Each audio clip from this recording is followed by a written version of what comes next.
Hello students, चलिए start करते हैं next lecture of periodic classification of elements. Last lecture में आप स्टडी कर चुके हो कि इलेक्ट्रॉनिक कॉन्फ़िगरेशन से एलिमेंट की पोजीशन किस तरह से पता लगाई जा सकती है, कैसे पता लगाया जा सकता है कि कौन सा एलिमेंट किस ब्लॉक से बिलोंग करता है, किस पीरियड का एलिमेंट है, किस ग्रुप का एलिमेंट है। आपने और भी कई सारी डेफिनेशन स्टडी कर ली है।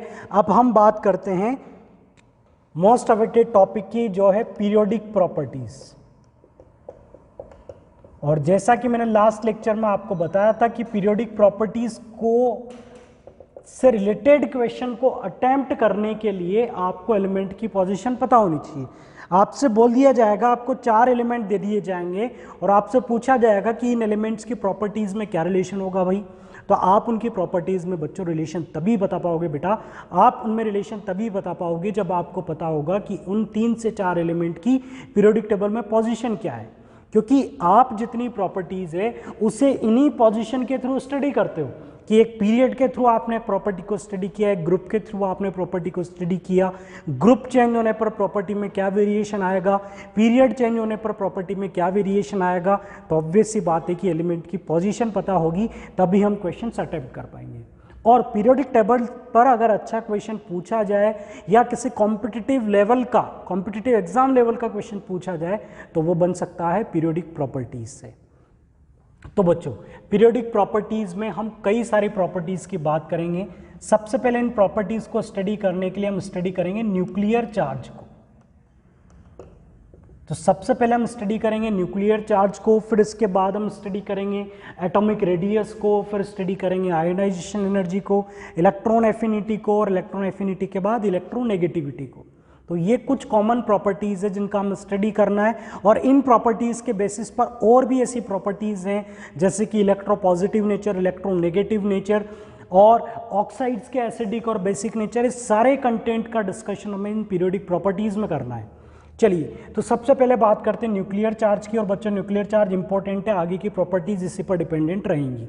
अब सबसे पहले तो बात करें न्यूक्लियर चार्ज क्या होगा। तो सबसे पहले तो मैं कैलकुलेशन के अकॉर्डिंग बता दूं, न्यूक्लियर चार्ज डिपेंड करता है आपके न्यूक्लियस में कितने प्रोटॉन है। तो जितने प्रोटॉन होंगे उतना आप न्यूक्लियर चार्ज उसमें डिफाइन कर सकते हो। तो न्यूक्लियर चार्ज को हम रिप्रेजेंट करेंगे Z से, क्योंकि ये नंबर ऑफ प्रोटॉन यानी एटॉमिक नंबर के बराबर ही है।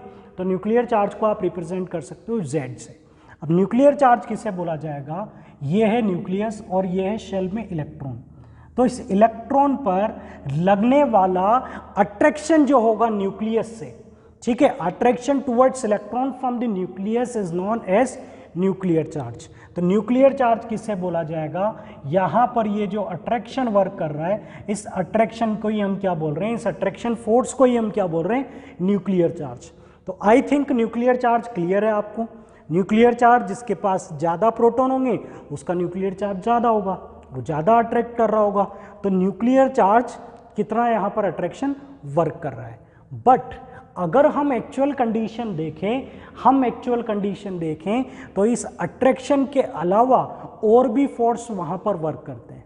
एक्चुअल कंडीशन हम देखें तो एक्चुअल कंडीशन में हमें बात करनी है वैलेंस इलेक्ट्रॉन की, आउटर मोस्ट शेल इलेक्ट्रॉन की, और न्यूक्लियस का इस पर जो अट्रैक्शन लग रहा है इससे आप क्या बोल रहे हो, न्यूक्लियर चार्ज Z बोल रहे हो।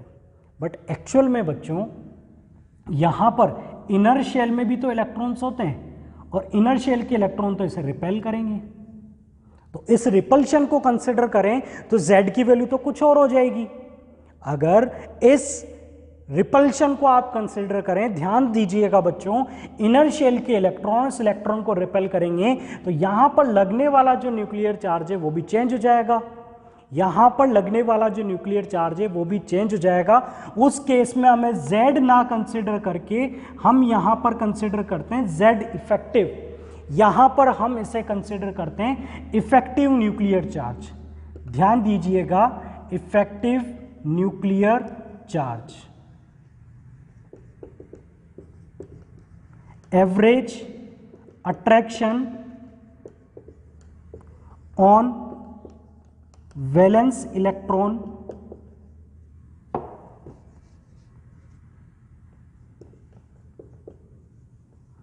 taking into consideration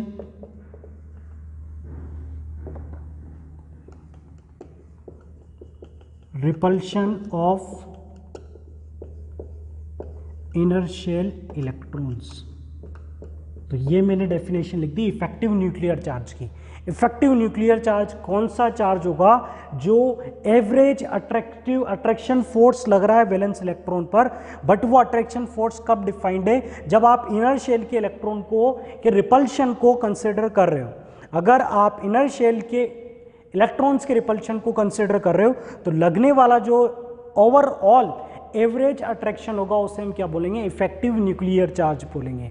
अब इस रिपल्शन को क्या बोला जाएगा? तो इसे भी बच्चों नाम दिया जाता है, इस रिपल्शन को बोला जाता है, this is known as shielding effect. Shielding effect और स्क्रीनिंग इफेक्ट, इसे बोला जाता है शील्डिंग इफेक्ट और स्क्रीनिंग इफेक्ट। चलिए, तो यहां पर आपने बोला कि लगने वाला अट्रैक्शन रिप्रेजेंट किया जाता है Z से, बट इसके रिपल्शन की वजह से जो लगने वाला अट्रैक्शन होगा वो मिनिमाइज हो जाएगा। इसके रिपल्शन की वजह से जो अट्रैक्शन यहां पर होगा वो ओवरऑल अट्रैक्शन कुछ कम हो जाएगा। ध्यान दीजिएगा बच्चों, यहां पर ये लगने वाला अट्रैक्शन है Z और यहां से लगने वाला रिपल्शन है, इसलिए जो ओवरऑल चार्ज होगा उसे आप क्या बोलेंगे? Z effective. तो यहां पर आप बैलेंसिंग, इतना सा कॉन्सेप्ट बच्चों आप समझ सकते हो, ये Z था, इस तरफ लगा था रिपल्शन, तो यहां पर जो ओवरऑल जो आपने ऑब्जर्व किया वो था Z इफेक्टिव। तो अगर मैं Z में से इसे सब्ट्रैक्ट कर दूंगा तो मेरे पास रिजल्टेंट आ जाएगा। अगर मैं Z में से इस रिपल्शन के इफेक्ट को खत्म कर दूंगा तो मेरे पास क्या आ जाएगा? Z effective. तो यहां पर इफेक्टिव न्यूक्लियर चार्ज का एक फॉर्मूला आप स्टडी करते हैं, Z माइनस सिग्मा। यहां पर ये सिग्मा बोला जाता है स्क्रीनिंग कांस्टेंट, और ये स्क्रीनिंग कांस्टेंट किसके इफेक्ट को यहां से खत्म करता है? इस रिपल्शन को। शील्डिंग इफेक्ट को आप किससे रिप्रेजेंट करते हो? इसके इफेक्ट को किससे रिप्रेजेंट करते हो? सिग्मा से, जिसे बोला जाता है स्क्रीनिंग कांस्टेंट, जिसे स्लेटर रूल से आप कैलकुलेट कर सकते हो किसी भी एटम के वैलेंस इलेक्ट्रॉन के लिए। बट हमें इसकी कैलकुलेशन नहीं करनी है, हमें नहीं बताना है कि कहाँ पर Z इफेक्टिव कितना होगा, बस हमें ये जानना है कि हमें इफेक्टिव न्यूक्लियर चार्ज क्या होता है और effective nuclear charge periodic table में कैसे वेरी करता है। आई होप आप समझ गए होंगे कि न्यूक्लियर चार्ज क्या होगा और इफेक्टिव न्यूक्लियर चार्ज क्या होगा। सिंपल फिजिक्स जो आपने पढ़ी हुई है, लगने वाला फोर्स Z है, उस तरफ लगने वाला सिग्मा है, तो ओवरऑल कितना होगा? Z माइनस सिग्मा, क्योंकि रिजल्टेंट फोर्स की डायरेक्शन न्यूक्लियस की तरफ ही है। चलिए, हम इस केस को कंसिडर करेंगे क्योंकि हमेशा इनर शेल का रिपल्शन भी वहां पर प्रेजेंट होता है। अब हम बात करते हैं इसके वेरिएशन की। चलिए, अब आ जाते हैं हम अपने एक्चुअल कंटेंट पर कि पीरियोडिक टेबल में इफेक्टिव न्यूक्लियर चार्ज का वेरिएशन कैसे होगा। Variation of Z effective along the period. बात करते हैं सबसे पहले, period means left to right. तो लेफ्ट टू राइट मूव करने पर इफेक्टिव न्यूक्लियर चार्ज कम होता है या ज़्यादा होता है, इस केस को जानना है बच्चों। अब इस केस में बड़ा अच्छा कॉन्सेप्ट छिपा हुआ है। जनरली हम लोग आसानी से प्रिडिक्ट नहीं कर पाते हैं कि Z effective left to right जाने पर इंक्रीज होगा या डिक्रीज होगा।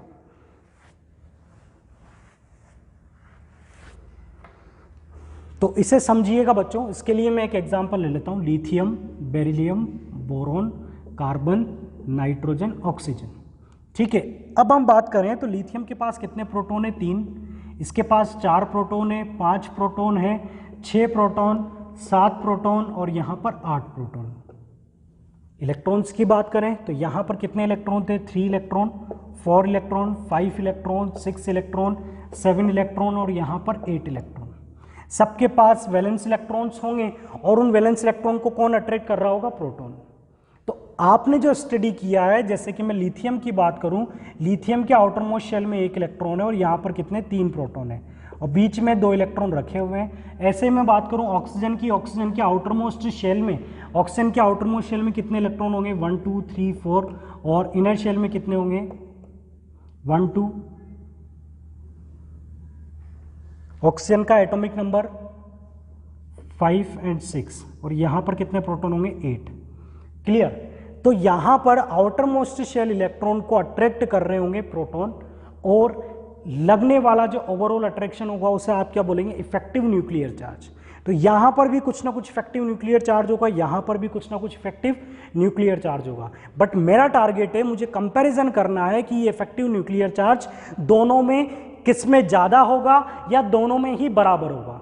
तो उसके लिए अगर देखा जाए तो इस टेबल में लेफ्ट टू राइट जाने पर किस चीज में इंक्रीमेंट हो रहा है, Z कंटिन्यूअसली बढ़ रहा है, नंबर ऑफ प्रोटॉन कंटिन्यूअसली बढ़ रहे हैं। लेफ्ट टू राइट मूव करने पर नंबर ऑफ प्रोटॉन कंटिन्यूअसली बढ़ रहे हैं, बट जिन दो चीजों के बीच में अट्रैक्शन वर्क कर रहा है, वैलेंस इलेक्ट्रॉन और न्यूक्लियस, उनके बीच की डिस्टेंस में मींस नंबर ऑफ शेल में वेरिएशन नहीं आ रहा है।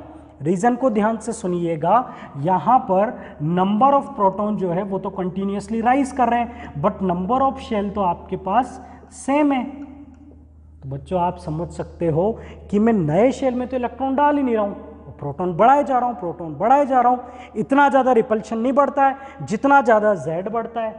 तो यहां पर लेफ्ट टू राइट जाने पर Z ज्यादा डोमिनेटिंग होता है एज कंपेयर टू सिग्मा। बढ़ते दोनों है, Z भी इंक्रीज होगा, सिग्मा भी इंक्रीज होगा, बट सिग्मा इतना इफेक्टिव नहीं है क्योंकि इलेक्ट्रॉन कहां पर बढ़ रहे हैं, उसी शेल के अंदर बढ़ रहे हैं। देखो यहां 1 था, यहां पर 7, यहां पर ये 5 इलेक्ट्रॉन एक्स्ट्रा आ गए। तो आपने देखा कि नया इलेक्ट्रॉन किस में बढ़ रहा है, उसी शेल में बढ़ रहा है, तो वो सिग्मा को तो इतना ज़्यादा नहीं बढ़ाएगा, बट Z तो अपने अकॉर्डिंग बढ़ता जाएगा। तो ओवरऑल बच्चों जो Z इफेक्टिव है इसमें क्या चेंज आएगा ये आप मुझे बताएं। तो दोनों में डोमिनेटिंग Z है, तो Z इफेक्टिव जो ओवरऑल अट्रैक्शन है वो लेफ्ट टू राइट जाने पर इंक्रीज होगा। फिर से समझिएगा, इसका आंसर आसानी से हम नहीं दे पाते हैं। How Z effective vary along the period left to right, left to right Z effective कैसे वेरी करता है, फिर से समझिएगा। लेफ्ट टू राइट जाने पर प्रोटॉन्स कंटिन्यूअसली बढ़ते हैं, मींस Z अच्छे से इंक्रीज होता है, और इलेक्ट्रॉन्स भी बढ़ते हैं, बट इलेक्ट्रॉन्स नए शेल में नहीं बढ़ते हैं, इलेक्ट्रॉन्स उसी शेल में बढ़ते हैं जिसमें पहले थे। तो यहां पर नया शेल तो कभी इंट्रोड्यूस ही नहीं होता है, हमने पहले ही पढ़ लिया ना, एक पीरियड में कभी भी नया शेल इंट्रोड्यूस नहीं होता है, एक ही शेल रहता है। पीरियड चेंज होने पर शेल चेंज हो जाता है। तो यहां पर ना तो शेल बढ़ रहा है, केवल इलेक्ट्रॉन्स बढ़ रहे हैं और उसी शेल में बढ़ रहे हैं। तो सिग्मा ज्यादा इफेक्टिव नहीं होगा, ज्यादा डोमिनेटिंग कौन होगा, Z। तो ओवरऑल Z इफेक्टिव यहां पर ज्यादा होगा, मींस लेफ्ट टू राइट जाने पर इफेक्टिव न्यूक्लियर चार्ज इंक्रीज होता है। लेफ्ट टू राइट जाने पर इफेक्टिव न्यूक्लियर चार्ज जो है ये कंटिन्यूअसली इंक्रीज होगा। ये कॉन्सेप्ट याद रखिएगा, इससे आपको कई सारे क्वेश्चंस के आंसर देने। चलिए ये स्टडी की हमने एक पीरियड के लिए, अब हम बात करते हैं ग्रुप के लिए। अलोंग द ग्रुप, और ग्रुप की बात की जाएगी टॉप टू बॉटम।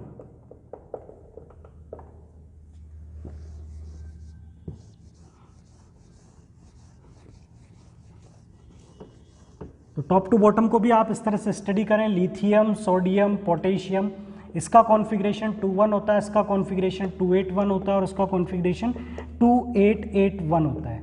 तो बच्चों यहाँ पर इसके पास 3 प्रोटॉन थे, इसके पास 11 प्रोटॉन होंगे और इसके पास 19 प्रोटॉन होंगे।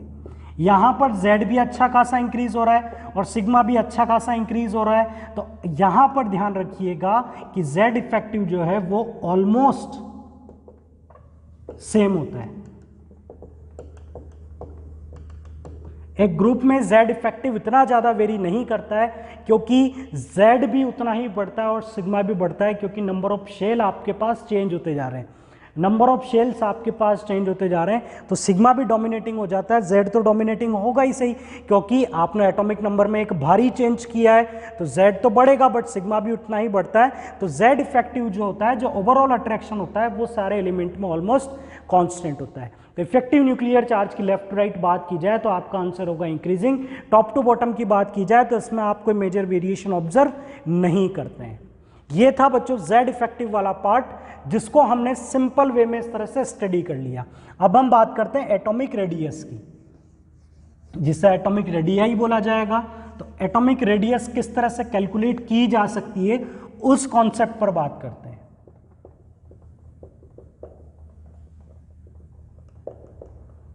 तो देखो एटॉमिक रेडियस को पहले तो मैं डिफाइन करता हूं कि एटॉमिक रेडियस क्या होती है। एक एटम की रेडियस या एटम की साइज के लिए आप किसे काउंट कर सकते हैं, उसकी रेडियस की बात कर सकते हो। रेडियस क्या होती है? किसी सर्कल की सेंटर से जो बाउंड्री की डिस्टेंस होती है उसे, इसमें किसी न्यूक्लियस की वैलेंस शेल से जो आउटर मोस्ट शेल होगा इसके बीच की जो डिस्टेंस होगी इसे ही आप क्या बोलोगे? रेडियस, और इसे आप रिप्रेजेंट करोगे r से। तो ये है बच्चों atomic radius, distance between outermost shell and nucleus. Outermost shell और न्यूक्लियस के बीच में जो डिस्टेंस होगी इसे ही क्या बोला जाएगा? रेडियस। चलिए अब बात करते हैं कि इस रेडियस को पता कैसे करना है, इस रेडियस को कैलकुलेट कैसे करना है। ये एक बड़ा क्वेश्चन है कि इस रेडियस को कैसे डिटरमाइन किया जाएगा। ऐसा तो पॉसिबल नहीं है कि मैं एक एटम को हाथ में ले लूंगा और उसकी रेडियस मेजर कर लूंगा। तो एक एटम को आइसोलेट करना ही पॉसिबल नहीं है, तो आप उसकी रेडियस इस तरह से तो डिटरमाइन नहीं कर पाओगे। तो रेडियस को पता करने के बच्चों हमारे पास मेथड है कि हम इनकी बॉन्डिंग को फॉलो करते हैं। तो बॉन्डिंग कैसी हो सकती है एलिमेंट्स के अंदर? एलिमेंट्स के अंदर कोवेलेंट बॉन्डिंग हो सकती है और मेटेलिक बॉन्डिंग हो सकती है। दो एटम वांडरवाल अट्रैक्शन से जुड़े हुए हो सकते हैं, वांडरवाल रेडियस हो सकती है। कोवेलेंट के बेसिस पर अगर आप रेडियस पता करते हो तो कोवेलेंट रेडियस होगी। मेटेलिक बॉन्डिंग से आप रेडियस पता करते हो तो वो मेटेलिक रेडियस होगी। इसके अलावा उसके आयन के बेसिस पर पता करते हो तो वो होती है उसकी आयोनिक रेडियस, मतलब आयन बनने पर रेडियस। तो इन रेडियस का कंपैरिजन हमें करना है, इन रेडियस की बात हमें करनी है। चलिए फिर इसके बाद हम बात करेंगे कि पीरियोडिक टेबल में रेडियस लेफ्ट टू राइट और टॉप टू बॉटम कैसे वेरी करती है। बच्चों इंटरेस्टिंग है, बिल्कुल भी आपको बोर नहीं होना है। सबसे पहले हम बात करते हैं कोवेलेंट, मेटेलिक, वांडरवाल और आयनिक क्या होते हैं। इसमें बिल्कुल भी आप बच्चों सोचिए मत, ये एक बॉन्डिंग के टाइप हैं जो आप बाद में स्टडी करेंगे। Covalent bonding, metallic bonding, van der Waal attraction और आयोनिक रेडियस मीन्स आयन की रेडियस। आयन्स तो आपने पढ़े होंगे, सोडियम एक इलेक्ट्रॉन दे देता है तो वो क्या बना लेता है? Na+ ion. तो उस आयन की साइज को कंपेयर करेंगे।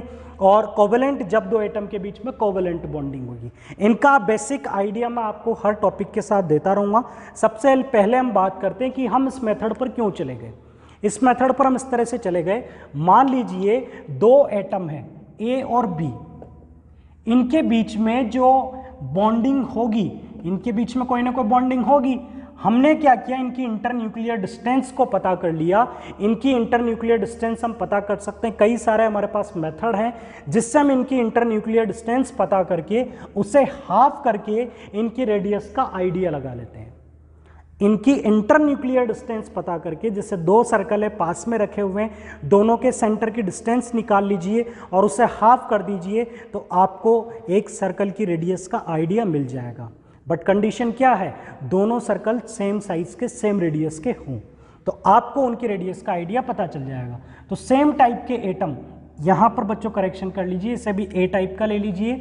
सेम टाइप के एटम के बीच की बॉन्डिंग के बेसिस पर आप उनकी इंटरन्यूक्लियर डिस्टेंस पता करके उसे हाफ कर दें। उनकी बॉन्ड लेंथ, इंटरन्यूक्लियर डिस्टेंस को क्या बोला जाता है? Bond length. तो उनकी बॉन्ड लेंथ पता करके उससे अगर हाफ करते हैं, जो आपको NMR से और कई सारे ऐसे कॉन्सेप्ट से जिनसे पता लग सकती है, उससे अगर हाफ करेंगे तो उससे आपको क्या पता चल सकती है? रेडियस। चलिए तो अब बात करते हैं बॉन्डिंग का क्या लफड़ा है इसमें।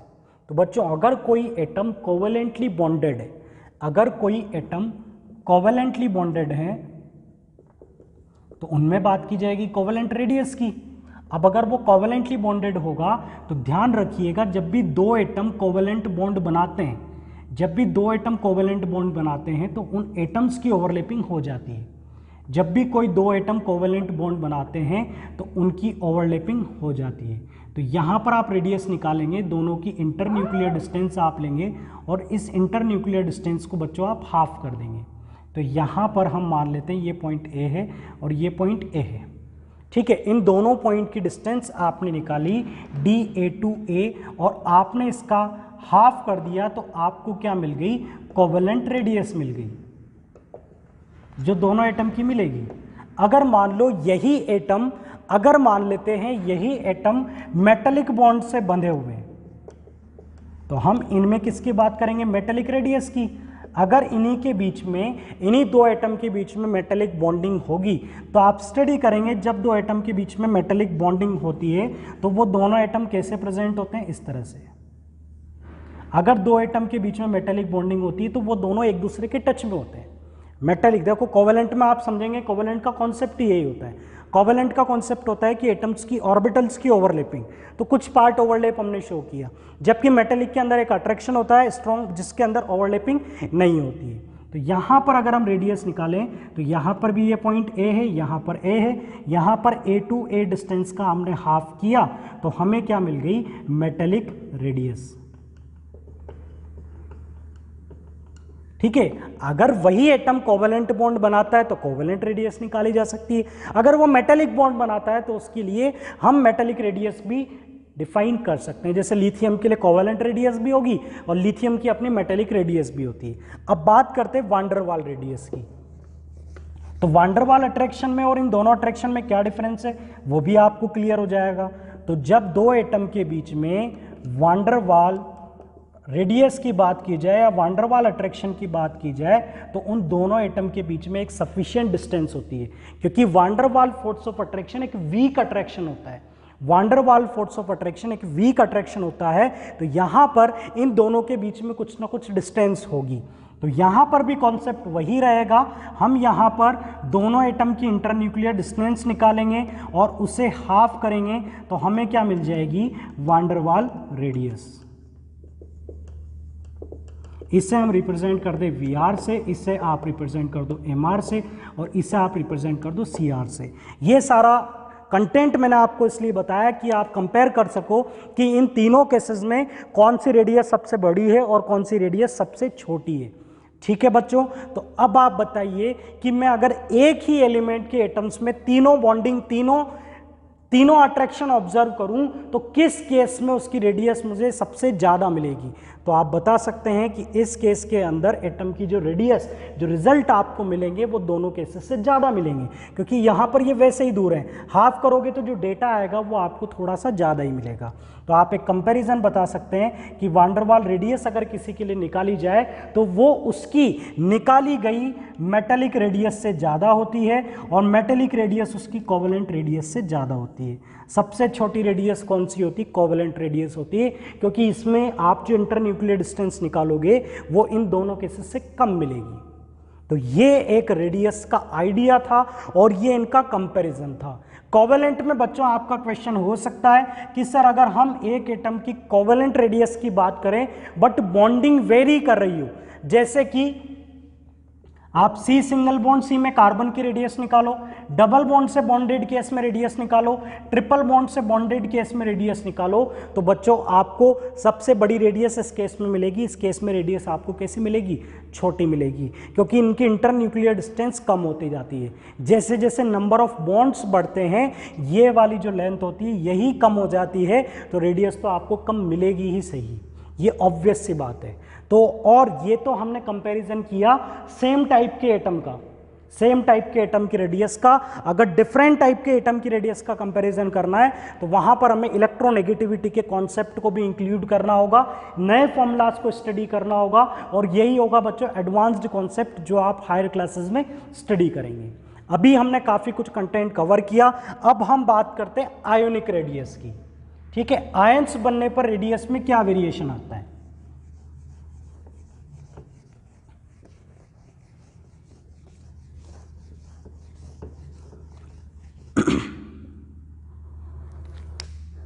Next one is ionic radius. Ionic radius में बच्चों दो केस आप स्टडी करोगे, या तो केटायनिक होगा या फिर एनायनिक रेडियस की बात की जाएगी। दो ही तरह के आयंस बनेंगे, या तो केटायन या एनायन। चलिए अब हम बात करते हैं, ए कोई एलिमेंट था, इसने अपना केटायन बनाया। ठीक है, हम एक्चुअल एग्जाम्पल ले लेते हैं सोडियम का। सोडियम था, सोडियम ने अपना केटायन बनाया Na+, और क्लोरीन था, क्लोरीन ने अपना एनायन बनाया Cl-। कंपेयर कीजिए कि सोडियम Na+ में कन्वर्ट होगा तो इसकी रेडियस बड़ी होगी या छोटी होगी, Cl में कन्वर्ट होगा तो इसकी रेडियस ज़्यादा होगी या कम होगी। तो अब आपको इसका आंसर देने के लिए Z इफेक्टिव को ऑब्जर्व करना पड़ेगा। तो बच्चों देखिए यहाँ पर कितने प्रोटॉन है, 11 प्रोटॉन। ठीक है, यहाँ पर कितने प्रोटॉन है, 11। यहाँ कितने प्रोटॉन है, 11।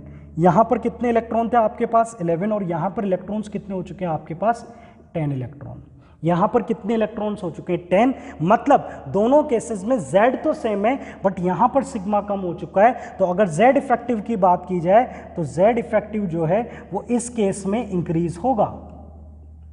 यहाँ Z इफेक्टिव ज़्यादा होगा, Z इफेक्टिव का मतलब न्यूक्लियस का अट्रैक्शन, तो जहां पर न्यूक्लियस का आउटर मोस्ट शेल पर अट्रैक्शन ज़्यादा होगा, न्यूक्लियस का अट्रैक्शन ज़्यादा होगा तो वो छोटा हो जाएगा। देखो बेटा, आपने ये न्यूक्लियस है, आप इसे अपनी तरफ खींच रहे हैं, ये आप हो और ये एक बाउंड्री है, आपने इसे बांधा हुआ है एक रस्सी से और आप इसे अपनी ओर खींच रहे हो। अगर आप ज़्यादा ताकत लगाओगे तो ये क्लोज आ जाएगी ना, तो अपने आप रेडियस क्या हो जाएगी, कम हो जाएगी। तो यहाँ पर ज़्यादा पावर कौन लगाएगा, ये, तो यहाँ पर जो साइज आपको मिलेगी, जो रेडियस आपको मिलेगी वो कम मिलेगी। तो हम रेडियस की बात करें तो यहाँ पर रेडियस Na से Na+ के केस में डिक्रीज होगी। ठीक है, मतलब ये है बच्चों, अगर कोई एटम केटायन में कन्वर्ट होता है तो उसकी साइज छोटी हो जाती है, अगर कोई न्यूट्रल एटम केटायन में कन्वर्ट होगा तो उसकी साइज छोटी हो जाएगी, केटायन में कन्वर्ट होगा तो साइज छोटी हो जाएगी। अब बात करते हैं एनायन की, इसके पास 17 प्रोटॉन थे, इसके पास 17 प्रोटॉन थे, इसके पास 17 इलेक्ट्रॉन थे, इसके पास 18 इलेक्ट्रॉन है। यहां पर अगर देखा जाए तो Z तो सेम था बट सिग्मा आपने राइज किया, तो यहां पर Z इफेक्टिव जो है वो क्लोरीन से क्लोरीन माइनस के अंदर डिक्रीज होगा। मतलब इसमें इतनी ताकत नहीं है कि ये उससे ज़्यादा पावरफुल, मतलब ज़्यादा अच्छे से खींच सके। Cl- के अंदर अट्रैक्शन वीक है, तो रेडियस का अगर कंपैरिजन करूं बच्चों तो रेडियस क्या होगी बच्चों, इंक्रीज होगी। सिंपल सा कंपैरिजन, ठीक है। Cl अगर Cl- में बनेगा तो सिग्मा राइज होगा, इलेक्ट्रॉन्स में रिपल्शन बढ़ेगा, तो फिर साइज ऑब्वियस सी बात है कि पहले से हमें ज़्यादा मिलेगी। देखो Z इफेक्टिव पढ़कर ही आप इन दोनों केसेस को अच्छे से समझ सकते हैं। अगर किसी को इन केसेस को समझने में दिक्कत है तो वो वीडियो में पहले Z इफेक्टिव को रिवाइज करें। अब यहाँ पर देखें Z इफेक्टिव क्यों बढ़ा, क्योंकि Z तो सेम रहा बट इलेक्ट्रॉन कम होने से, भाई सिग्मा किन की वजह से आता है, इलेक्ट्रॉन्स की वजह से। अगर इलेक्ट्रॉन कम होंगे तो सिग्मा कम होगा, तो सिग्मा कम हुआ तो Z इफेक्टिव बढ़ा, तो रेडियस भी क्या हो गई, कम हो गई, क्योंकि Z इफेक्टिव खींचना। मतलब आप हमेशा ध्यान रखना, रेडियस जो होती है, इस कंक्लूजन को याद रखिए, is inversely proportional to Z effective. जहां Z इफेक्टिव ज़्यादा होगा वहां रेडियस कम हो जाएगी, और जहां Z इफेक्टिव कम होगा वहां पर रेडियस कम नहीं होगी, वहाँ रेडियस कैसी रहेगी, ज़्यादा। तो Z इफेक्टिव Cl से Cl- में डिक्रीज हुआ, इसलिए रेडियस इंक्रीज हो गई। मतलब कोई भी एटम अगर एनायन में कन्वर्ट होगा तो उसकी साइज बढ़ जाएगी, और कोई भी एटम अगर केटायन में कन्वर्ट होगा तो उसकी साइज छोटी हो जाएगी। चलिए, अब एक क्वेश्चन का आंसर आप बड़ी आसानी से दे सकते हैं। मैंने x कोई एलिमेंट कंसिडर कर लिया, ये कन्वर्ट होता है x2 माइनस में, x माइनस में, x3 माइनस में, x2 प्लस में, x प्लस में, x3 प्लस में। आपको इनकी साइज के ऑर्डर में अरेंज करना है। X केटायन में भी कन्वर्ट होता है, एनायन में भी कन्वर्ट होता है, आपको अरेंज करना है कि इनमें सबसे छोटा और सबसे बड़ा कौन होगा। तो बच्चों X छोटा कब होगा, जब ये केटायन बनेगा, और X बड़ा कब होगा, जब ये एनायन बनेगा। मतलब ये तीनों बड़े होंगे और ये तीनों छोटे होंगे। केटायन में भी कौन सा केटायन छोटा होगा, जिसमें सबसे ज्यादा इलेक्ट्रॉन निकालकर जिसे बनाया है। तो X से सबसे ज्यादा इलेक्ट्रॉन आपने कितने निकाले, 3+, तो X3+ स्मॉलेस्ट होगा, X3+ इसमें स्मॉलेस्ट होगा। इससे बड़ा कौन होगा, X2+, इससे बड़ा कौन होगा, X+, उससे बड़ा कौन होगा, X, उससे बड़ा X-, X2-, X3-। समझ गए बच्चों। एनायन की साइज बड़ी होती है, जितना ज़्यादा चार्ज एनायन पर होगा उतना बड़ा होगा, और जितना ज़्यादा चार्ज केटायन पर होगा वो उतना छोटा हो जाएगा। तो इस तरह से आप आयनिक रेडियस का कंपैरिजन कर सकते हो। अब आयनिक रेडियस में आपसे क्वेश्चन पूछे जा सकते हैं, या तो सेम एलिमेंट का केस है या डिफरेंट एलिमेंट का केस है। तो ये तो बच्चों था सेम एलिमेंट। अब आपसे पूछा जाए डिफरेंट एलिमेंट, तो बच्चों डिफरेंट एलिमेंट के लिए आपको अभी एक और केस स्टडी करना है, पीरियोडिक टेबल में रेडियस का वेरिएशन। तो पीरियोडिक टेबल का वेरिएशन हम स्टडी करेंगे, बट एक तो आप पीरियोडिक टेबल के बेसिस पर बताएंगे, और दूसरा केस आपसे इस पे पूछा जा सकता है आइसो इलेक्ट्रॉनिक सीरीज का। इसके लिए हमें पीरियोडिक टेबल में जाने की जरूरत नहीं है, ठीक है। डिफरेंट एलिमेंट में एक केस होगा जिसमें आपको पीरियोडिक टेबल में एलिमेंट की पोजीशन पर जाना होगा, और दूसरा केस आपसे पूछा जा सकता है आइसो इलेक्ट्रॉनिक सीरीज का। अब आइसो इलेक्ट्रॉनिक सीरीज क्या होती है पहले ये जान लेते हैं। तो आइसो इलेक्ट्रॉनिक सीरीज वो होती है जिसमें नंबर ऑफ इलेक्ट्रॉन्स सबके पास सेम हो, वो सीरीज, वो ग्रुप ऑफ सब्सटेंस जिनके पास नंबर ऑफ इलेक्ट्रॉन्स बराबर हो। तो बच्चों एक आइसो इलेक्ट्रॉनिक सीरीज का एग्जाम्पल मैं आपके सामने लिखता हूं जिससे आपको ये अच्छे से क्लियर हो जाएगा।